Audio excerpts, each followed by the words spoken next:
आम आदमी पार्टी में बड़ी फूट पड़ गई है। राज्यसभा सांसद राघव चड्ढा, संदीप पाठक, अशोक मित्तल समेत 7 सांसदों ने पार्टी छोड़ दिया है और भाजपा में शामिल हो गए हैं।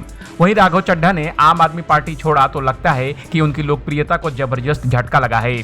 कम से कम सोशल मीडिया के इंस्टाग्राम फॉलोअर्स को देखने से तो यही लग रहा है। आज के डिजिटल दौर में सोशल मीडिया फॉलोअर्स को किसी नेता की लोकप्रियता का एक अहम पैमाना माना जाता है। इसी बीच आंकड़े बताते हैं कि राघव चड्ढा को भारतीय जनता पार्टी में शामिल होने के बाद सोशल मीडिया पर भारी नुकसान उठाना पड़ा है।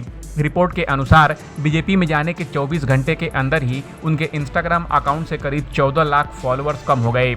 शुक्रवार को उनके करीब 14.6 मिलियन फॉलोअर्स थे, जो शनिवार दोपहर तक घटकर लगभग 13.2 मिलियन रह गए। राजनीतिक जानकारों का मानना है कि इस विरोध में सबसे आगे युवा वर्ग, खासकर नई पीढ़ी जेन जी नजर आ रही है।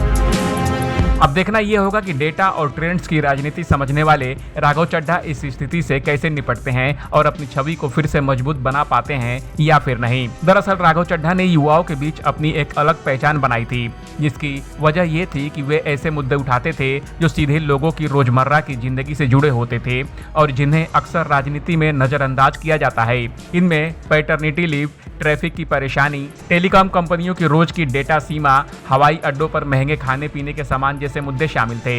इसके अलावा उन्होंने 10 मिनट डिलीवरी मॉडल के जरिए काम करने वाले गिग वर्कर्स यानी अस्थायी कर्मचारी के शोषण के मुद्दे को भी उठाया। गिग वर्कर्स की समस्याओं को समझने के लिए उन्होंने एक दिन ब्लिंकिट के डिलीवरी पार्टनर के तौर पर काम भी किया था, जिससे उनकी छवि एक ऐसे नेता की बनी जो आम लोगों की समस्याओं को समझता है और उन पर खुलकर बात करता है। उनकी कोशिशों का असर तब देखने को मिला जब केंद्र सरकार ने डिलीवरी कंपनियों के लिए 10 मिनट में डिलीवरी करने की अनिवार्य सीमा को हटाना जरूरी कर दिया। इन कदमों से राघव चड्ढा की छवि एक ऐसे नेता के रूप में बनी जो आम लोगों की समस्याओं को समझता है और उसके लिए हमेशा उपलब्ध रहता है। राज्यसभा में उन्होंने खासतौर पर युवाओं से जुड़े मुद्दों पर ध्यान दिया, जिससे परंपरागत राजनीति और नई पीढ़ी की सोच के बीच की दूरी काफी हद तक कम हुई। इस वजह से उन्हें एक अलग तरह के नेता के रूप में देखा जाने लगा। इस अपडेट पर आपका क्या कहना है, कमेंट कर हमें जरूर बताएं। टीवी और बॉलीवुड की दुनिया की तमाम अपडेट के लिए देखते रहिए एबीपी एंटरटेनमेंट।